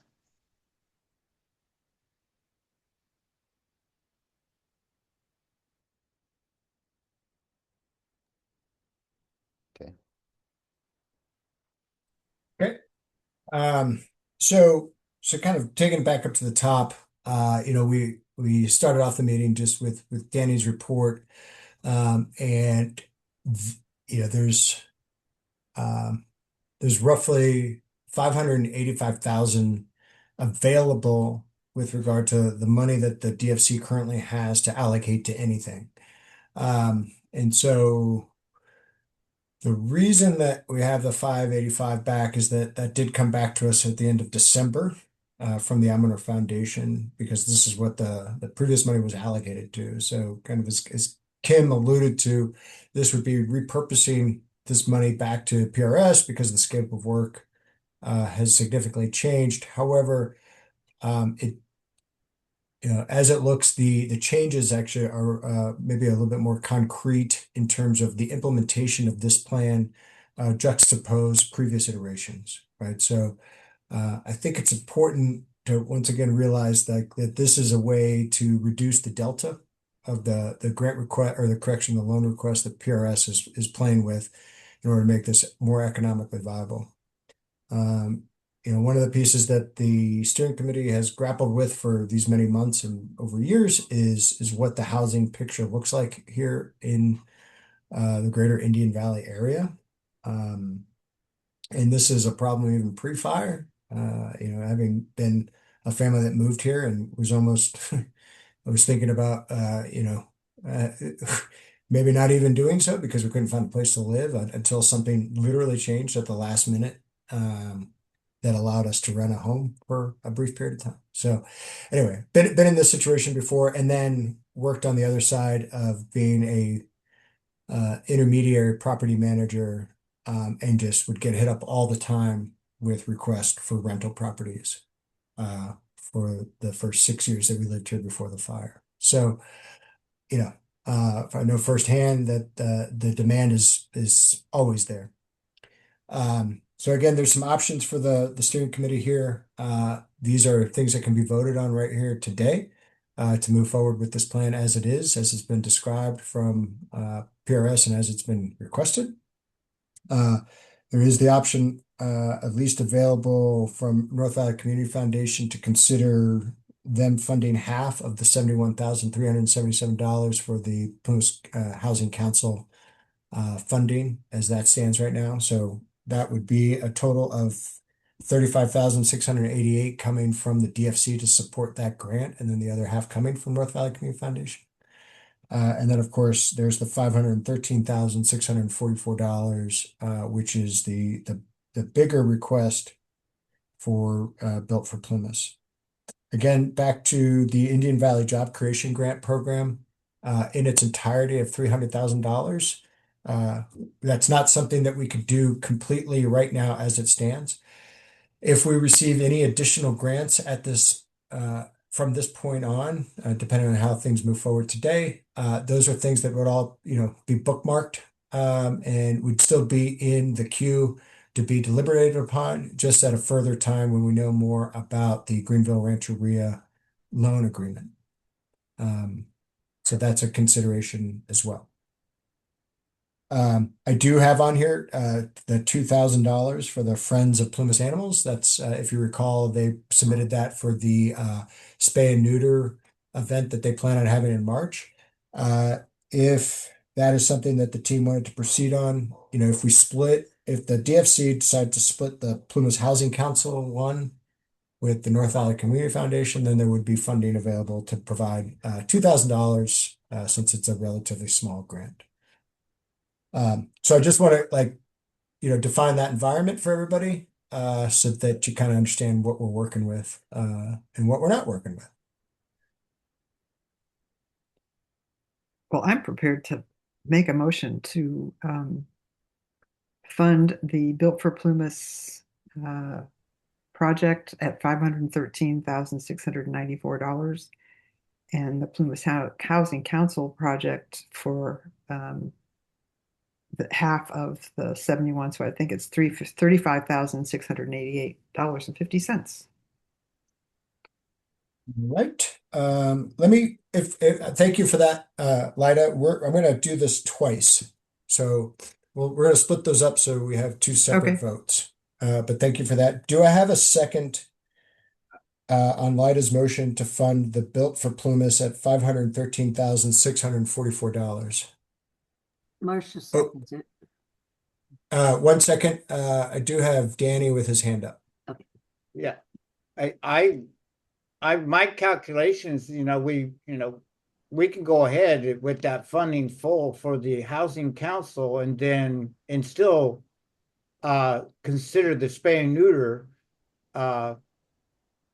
and we still have funds for that. That's what I'm saying, Patrick. And okay, we could come back and then, because right now, without that, we have 6,000 spare right now. We're 6,000 still to go, and of that, we could take another 2,000 out that bring us down to 4,000. So okay, yeah, I guess I was speaking in ballpark terms, but thank you for being more precise. I appreciate that. Yeah, but I'm just saying. So we of course would vote and believing that North Valley Community College would, as they have already stated, come back and split that with us. But I'm just saying we should not be hesitant just to go ahead and say, let's fund that because we do have the funds. I'm just speaking strictly from the funds point of view. Yeah, no, that's fair. Yeah. Greg, you have a hand up?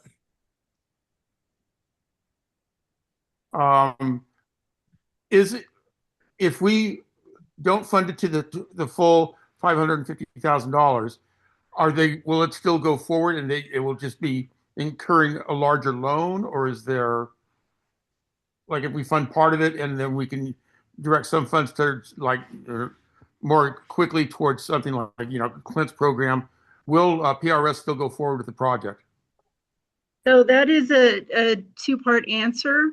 The first being whatever, if we come back needing a higher loan amount, there is the potential that my board will say no.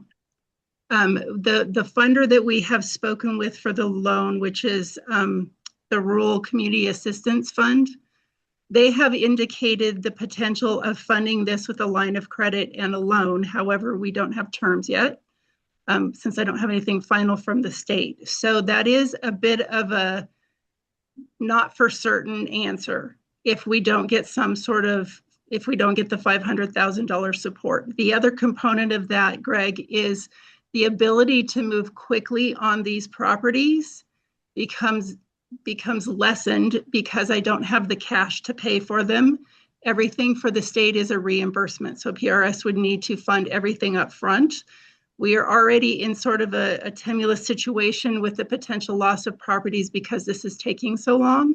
And that would definitely put us in a more difficult situation to be able to secure the properties that we need. Okay.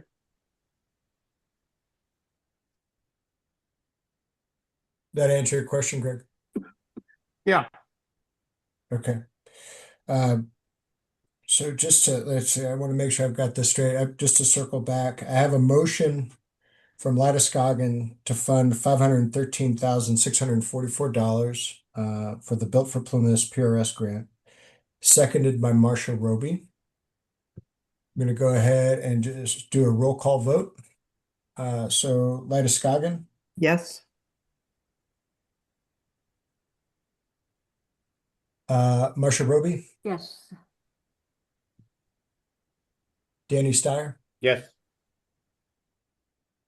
Matt Fogarty? Yes. Shelby Leon? Yes. Greg Walsh, Yes.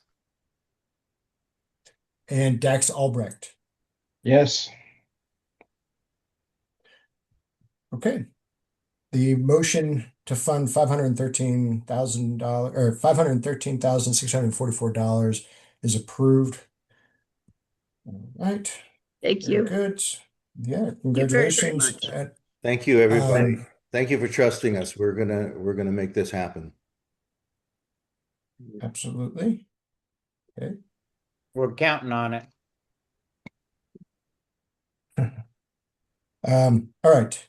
Now, splitting this up, I also have a motion from Lida Scoggin for $35,688, which is to fund half of the overall $71,377 from PRS to support the Plumas Housing Council grant. And is there anybody that wants to second that motion? I'd like to amend that motion. Go ahead. I'd like to fund it for the full 71,377.83 pending and accepting North Valley Community Fund. Okay. They would, so but I'd rather say go ahead and fund it. Yep. Okay. So Danny wants to fund the full amount at $71,377, pending a 50% share of that overall dollar amount from North Valley Community Foundation, pending their affirmation of that request. Correct. Okay. And so what that does, team, is that if they decide not to, that the full 71,000 grant request still gets funded. Okay. Now, would anybody like to second that motion? I'll I'll second it. second. I have Dax Albrecht, and now we'll do another roll call vote. I'll just start with the top there. Lida Scoggin, Yes. Marsha Roby, Yes. Danny Steyer, Yes. Matt Fogarty, Yes. Shelby Leung, Yes. Greg Walsh, Yes. and Dax Albrecht. Yes. Okay, so the motion to fund $71,377 for the Plumas Housing Council stands approved as well. So congratulations on that. Thank you. The details for both of these, I'll get the minutes drafted over the next week. And then this will go back through North Valley Community Foundation. It'll go to their committee, and then the grant agreement and so on. The grant agreement and the associated documents will then be facilitated by them. So, all right. So thank you all for joining us. You're more than welcome to hang on as we continue to talk about the Friends of Plumas Animals. But unnecessary if you have other things to do. Thank you so much. We really do appreciate it. Well, it's Thanks. exciting. Yeah. It is pretty exciting. We're excited too. We're looking forward to breaking ground really soon. And by the way, in our Welcome Home Greenbelt program, we have our next house number 2, being delivered next Tuesday. So we're gonna hit the ground, and we'll have that house completed and ready for occupancy in 60 days. Oh, That's great, Kelly. And for the rest of the team, I was gonna forward you on an email from one of our high school students who is working on his showcase project, a young man by the name of Aiden Lunder. And he's involved in this as well, and he's using it as one of his school projects, of which all the students are involved, but this is what he's chosen. I'll share with you all that email so you can read it and see if there's additional ways that the team can support. If nothing else, then to root young Aiden on in his endeavor. So yeah, it's a full mentorship program, and so he's going to learn right from the get-go, everything from acquisition of properties to development to grading to ordering homes to constructing it to financing it to running the LLC that is managing the operations. And we're all going to train him on a day-by-day basis, and we're really excited about it. This is really nice thing that we're doing, helping for the community. It's a great project, and Great. it's neat to see him to take that on. And thanks for mentoring him, because that's a big part of these projects is having industry leaders reach out and lend a hand to our students to help them along the way. So that's great. Greg, you have your hand up. Yeah, I'm just curious, uh, if you have a map of the lots that you're building on, so I can sort of see how they're being dispersed through the community. We have address. I don't have it all on one parcel map because I don't have a parcel map that's large enough that I could show them all separately. But what I will be able to do, I would see probably within the next week or so, is to get out an idea of where we have pending and where those properties are, and how they interconnect. We're trying to put as many that connect together at one time so we can do a central grading product and really enhance the whole neighborhood so that all the fences are alike, the houses are alike, the landscapings are alike. But I'm probably a couple weeks away from having something prepared, but I will get that as soon as I can. Thanks, Kelly. I'd appreciate it. All right. Well, thank you all again, and congratulations. And this is definitely a worthwhile project, and appreciate the time and effort that the team has put into this to dot the i's, cross the t's, etc. And bringing another implementation project to the valley, which is helpful in my discussions with folks from the county of well, what's going on in Indian Valley. It's you can talk a lot, but it's better to show, right? So doing that next week again. Thank Another you and meeting. good night. Yeah. Thanks all. One real quick thing is, I guess we're not bringing them from Engle Mine, we're bringing them from across the country. So, Well, they're in the state at least. We're good. I get what you're saying. a lot of people kind of understand what I'm saying because the homes did Yeah. come from Engle. Anyway. Yeah, just- 100%. Fine, David. Even the ones up the top. All righty. Thanks all. Appreciate it. All right. Thank you. All right, team. We do have another piece of business. So this was, I sent it out. There's no change to this. We had tabled this grant from the Friends of Plymouth Animals from a couple months ago when we were still trying to get a read on our finances, specifically with regard to this Almanor Foundation money. And it's a $2,000 request, so it's pretty small, relatively speaking, compared to what you all just approved. In terms of dollar amounts, but it is for the Friends of Plymouth Animals. This is another spay and neuter-a-thon that they're going to undertake in March, and this money goes to pay typically the veterinary expenses for the actual surgical work that occurs after they trap the animals. This is something that this team has been working on since I think even before the Dixie Fire, but they feel that the problem was exacerbated by the Dixie Fire, just the influx specifically of feral cats in the area. So yeah, that's kind of it. Any thoughts on this or clarification of additional information?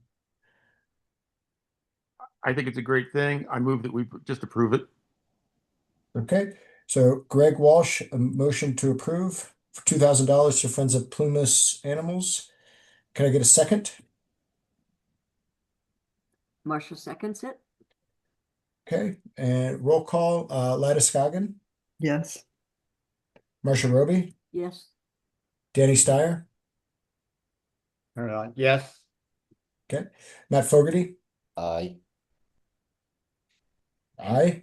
Aye. Shelby Leung, Yes. Greg Walsh, Yes. and Dax Albrecht. Yes. Okay, great. Well, thank you very much, and I'll let them know. We're going to move. We've got a few minutes left. I'd like to move into committee member updates, and what I'd like to kind of use my time for is I'd like to just put Michaela Trammell on the spot here. She's joined us today. She back to kind of bookmarking future grants. Believe that she, on behalf of the Dixie Fire Canopy Project, is going to submit a grant request to North Valley Community or to the DFC and North Valley Community Foundation, specifically around another funding cycle for this 2026 spring summer year of their work with the Canopy Project. Michaela, turn it over to you for a moment. Thank you. I just wanted to listen in and kind of see where everything was at. Funding wise, I heard all of the financial reports, updates and everything like that. We did intend to submit a grant for a $150,000 request for this season. We were trying to make sure we do our due diligence so we didn't have any discrepancies like we did in 2025. So I just kind of wanted to be here, get a gauge on where the steering committee was at, and just remain present. We've had some wonderful updates. We had 2 incredibly productive seasons with exceeding all goals and outcomes. And so we're looking to just kind of keep going with that this year. And Michaela, just real quick, are there any other organizations that you've submitted grant requests to, or are there other funding sources that you're looking at? Yeah, we have submitted quite a few grant requests. The end of 2025, 2026 that we're still kind of hearing back from. We continue to submit grants on a monthly basis, multiple grants. So we've probably got about 12 in the pipeline. They're usually ranging from about $10,000 to $50,000 worth of funding.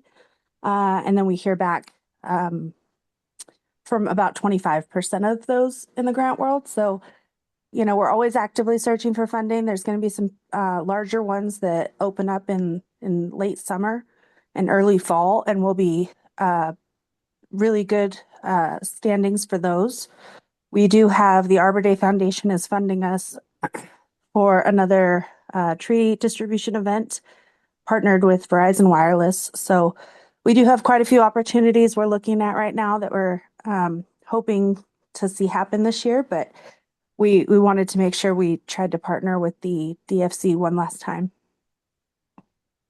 Okay, and just for the full disclosure, Michaela and I talked today, and I explained kind of where we were with the Greenville Rancheria, right? So this would be kind of one of those opportunities that if something comes to pass here and we know sooner than later, then there's an opportunity to potentially look at Michaela's grant from the Canopy Project.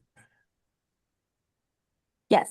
Yeah. So I just wanted to join you all, kind of see where today's events led, and hopefully just get a head start on the following months. Thank you. Great. Yeah. Thanks for sharing the information. Danny, you got your hand up? Yeah, I do. Michaela, so we had quite a few trees left over at the end of the last season, towards the end of the last season, and I saw that they were a lot of out there for the I'll call it the Doggy Dash event. I don't know where you had the little event there, and so how many of those were actually eventually found homes, and did they get to and where did they go? I mean, yeah, so the rain really kind of got us on our pet parade event this year. While we were able to distribute so many at the event, about 75% of them, we did have that 25% remaining. However, when I put out a Facebook post saying that we had additional trees, it was within a day or two that we had other people in the burn scar reach out to us for those. So those were all distributed that same week. So was that within the general, your number was 2 trees and 3 bushes or something still per property, or did you modify that? The amount is 4 trees, 2 shrubs per property as a rebuild. And then it's 2 trees, 1 shrub for other properties that are still in the burn scar but may have lost trees. So we kind of go on a priority basis with total loss to partial loss. Okay, great. Yeah, so we'll probably be put our name in the pot because we got every fences, things around, but we just don't have trees or bushes. Well, we got one that kind of came back, but so might eventually get a bid in. Anyway, thanks. Yes, hope to have you on there, and we'll be looking for funding for that. All right. Thank you Thank you. for the information, Michaela. Yes. Have a Just great real evening. quick, you too. Real quick with the time that we have left, just wanted to kind of go around the horn to the committee members that are present here. Does anybody have anything they'd like to? Well, Lida, do you have anything that you'd like to share with Nope, the team? nothing Okay, new. thank you. Marcia, anything for you? No, but I have a question. Is there a chamber meeting tonight? There is at 6 p.m. right down the street from you at the American Legion, is my understanding Okay. is the location. Yeah.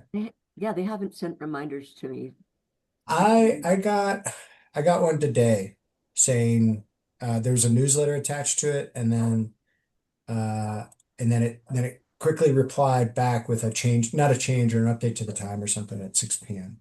Okay, I'll look. Yeah. But I believe it, yeah, let me double check. My understanding is that it's at the American Legion. I want to give you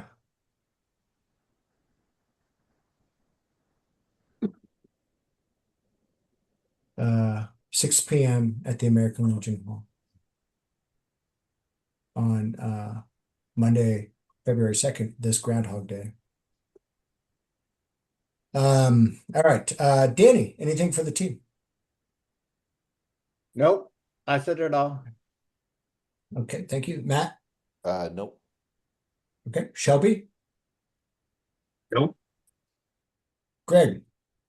No, I'm good. All right, thank you. Dax? I am also good. Nothing new. Okay, great.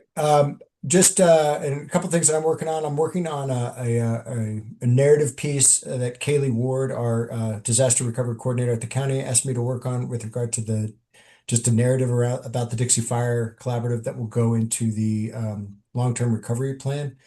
So just doing a little bit of like a crosswalk on that to make sure like the facts in the narrative are accurate, things of that nature.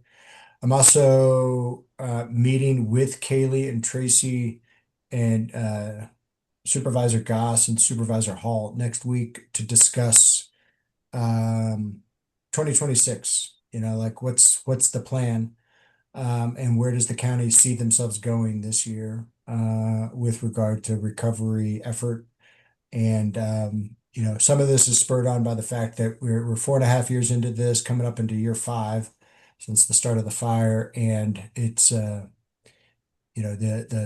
tenor of the meeting is this is the year of action. This is the year of implementation. The studies have been done, the data has been collected time and time again. It's time to move on to some things. With that, there is there's a housing study that will be completed in May with an economic development study as well, specifically focused on Indian Valley. So in case both of those studies they run concurrent with one another, and that's more CBDG, DR money that it was grants that need to be used, just like that the housing money needs to be used before next year. Well, this money needed to be spent on these studies.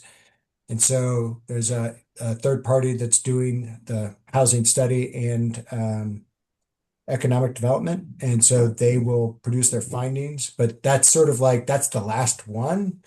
So the analysis paralysis sort of excuse of we need more information, that will be all the information that can possibly be squeezed out of this sponge of where we are post Dixie Fire. To make strategic decisions on the funding that the county has. So anyway, working on that. And then yeah, that's really it. So I just wanted to let everybody know that. All right. May I have a motion to adjourn today's meeting?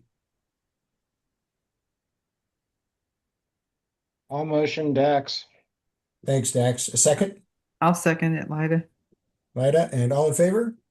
Aye. All right. And anyone opposed? None. All right. Thank you all very much for your time. Thank you, and everybody. So when for do you giving think- full attention and value to these issues. Thank you. When do you think we're gonna try to get together again? Oh, I'll tentatively say the first Monday of March. Okay. At this So that's point, the second. which is the second. Yeah. Wow. How about that? 2 seconds in a row. February 2nd and March 2nd. Yeah, so it would be March 2nd at 3 p.m. Gotcha. All Thank All right. right. Thank you all very much. Have a good Thanks, night. everyone. Bye. Bye. Okay, Bye-bye. bye, guys. Bye. Bye.